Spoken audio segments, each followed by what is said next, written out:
Greetings, ladies and gentlemen. Welcome to this latest edition of Tales from Outer Space, where I take stories from across the internet and read them for your entertainment. This particular story is called Those Who Wear Black, written by EchoingCascade. Goramas was an Arthurian security officer aboard Station 234. The station had been chosen to be the site of the first contact between his people and the newly found Deathworlders known as humans. They looked so soft and weak. He watched a Terran diplomat walk by. He was a foot shorter than him. No scales, no claws, no fangs. Anyone would assume them defenseless. That is unless you know about their planet's gravity. My claws would only manage surface wounds at best, and any one of them could crush my bones with an ever-enthusiastic hug. Goramus had many conversations with the members of the human delegation.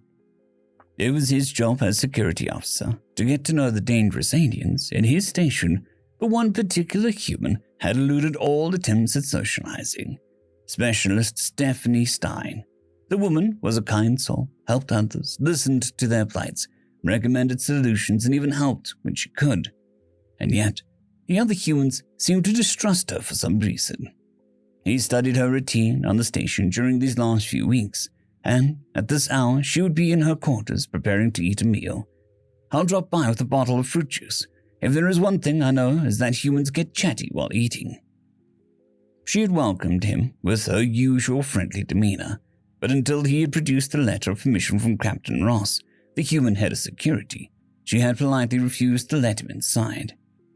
They were eating a simple meal of grilled meat and a side of vegetables with the fruit juice that he had brought, while she was. As a strict carnivore, Goramus was only eating the meat, not that he was doing much eating.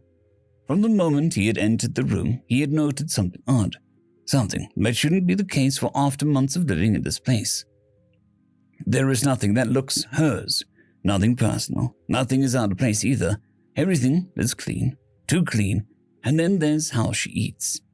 He looked at her plate, how she cut her steak in a perfect square, put a couple of vegetables on it with a knife, dabbed the meat to absorb the juices, put it in her mouth and chewed 7 times on both sides of her mouth before swallowing. She caught him staring, tilted her head and smiled in a clear show of confusion. Is something the matter? You've barely touched your steak. I made sure not to use any spices that would be problematic to your digestive system. No, Jester. Are you an AI? That question had escaped his mouth before his mind had time to catch it. I mean, but it would explain so much. Why the humans seem to distrust her, why everything she does is so methodical, why her uniform is black while all others are green. Even her overly friendly behavior makes sense if she's programmed to help real people. Hells, it makes sense why every team he had seen always had at least one member all in black. Having an AI in the team would be an invaluable asset. She responded with a shake of her head and an amused smile. I'm afraid not. I'm just a normal human. Well, a human in any case. She ate another morsel before putting her knife and fork to the side, and she swirled the juice in her glass before taking a sip. Goramus threw a caution to the wind and pushed forward. I don't understand. Could you explain what you mean? She smiled again, but this time something seemed off. Let me give you an example to illustrate what I am. Let's say some doomsday cult had hidden a deadly virus inside the bone marrow of a young child. As she started to speak, she began to cut what remained of her steak. It was no longer a neat little squares, but in a far too big to chew jagged affair before she continued. A medic would ask for consent from the child's guardians before taking a sample, facilities to complete the procedure safely, and would ensure the survival of the subject. Me, she stabbed a chunk of the badly cut steak in her plate and ripped a bite with her teeth. Me, I'd ask for nothing more than a knife. Goramus felt the room temperature drop by several degrees and wanted to speak, but words failed him. I have no empathy. I lack that little voice in the back of your head that says, this is wrong. If it wasn't for the conditioning at the academy, I would probably be in prison right now, or worse. I would be free. She smiled at him again, and he saw what was wrong. He finally saw what had made him think that she was a machine. Her smiles never reached her eyes. None of the emotions she fakes ever reach her eyes. They were just cold and empty as the void. A small buzzing sound brought him out of his reverie and made him jump. What was that? She either didn't hear or was ignoring him as she continued. Every team has one of us in it. Someone who could carry the captain's orders no matter how grotesque or immoral. Space is a dangerous place, and even we have our uses. After all, we only ever harm others if ordered to do so. Gormus felt relieved and got up from his chair.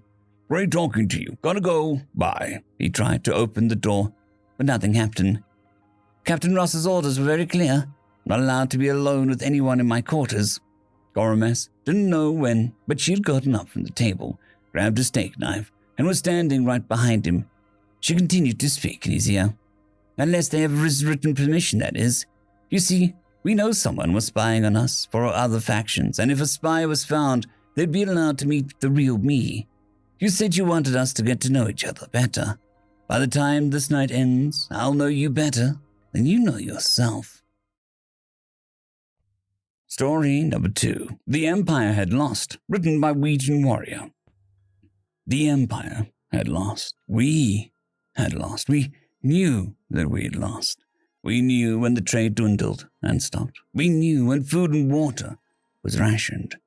But we truly knew we had lost when we saw the younglings return as cripples. The few who did return to their families. There was nothing like that to drive home the point that our once mighty empire had failed to contain the Terrans, apart from seeing the Terrans arrive on our own cradle planet, that is. Arriving, and after dispatching the remnants of our once proud fleet, landing. We saw big white Terran all-terrain vehicles driving through our cities. We saw white Terran atmospheric crafts flying overhead. We saw the small bipeds in biosuits surveying and documenting the remaining structures, while other bipeds kept an armed watch. We knew they were planning how to restructure the planet to suit their needs. We knew that everything from the biosphere and down to the crust would be altered. We knew because the Empire had done so countless times. As we briefly met out of sight from them, we asked ourselves how bad the changes would be. As we shared what little foods there was left, we speculated on the oxygen levels and the bacterial flora the Terrans would require to thrive. And as we parted, we wondered how many of us might survive the changes. Not many would survive or be allowed to survive, we knew. But perhaps enough would that they might dare dream once again, generations down the line. Then one day, one of the white vehicles stopped in the remains of the local market, and 4 Terrans exited onto the dusky, broken cobbles. A legless youngling, a cripple from one of the countless battles in the war, didn't scurry away in time and was interrogated, told to guide the 2 Terrans to the community leader. Whispered words spread quickly as we watched from our hiding places. We knew what the Terrans wanted. Laborers. Maybe as slaves, maybe under a pretext of volunteers. The Empire had used both in the past. But we knew that it might mean food and reprieve from starvation and thirst, however temporary it may be. The elder slowly walked out to meet the Terrans, not wanting to be cornered in his dwelling like a trapped animal. He shivered in the sun, quills vibrating as he silently awaited to be told how many laborers our community would be required to furnish. How many of the few who remained would be taken away, never to return. The lead Terran stopped barely 2 arms lengths from the elder. The silent street became even more silent as we watched from the shadows, straining to hear. The Terran lifted its arms and took off its biomask. Its eyes turned red as it stood unprotected in the acrid air. Then it spoke, not in the Terran language, not in the interlingua, but in our own tongue. The language our once prideful empire had not allowed any subjugated species to speak. "Venerable Elder," it said, "what is this community's most critical needs?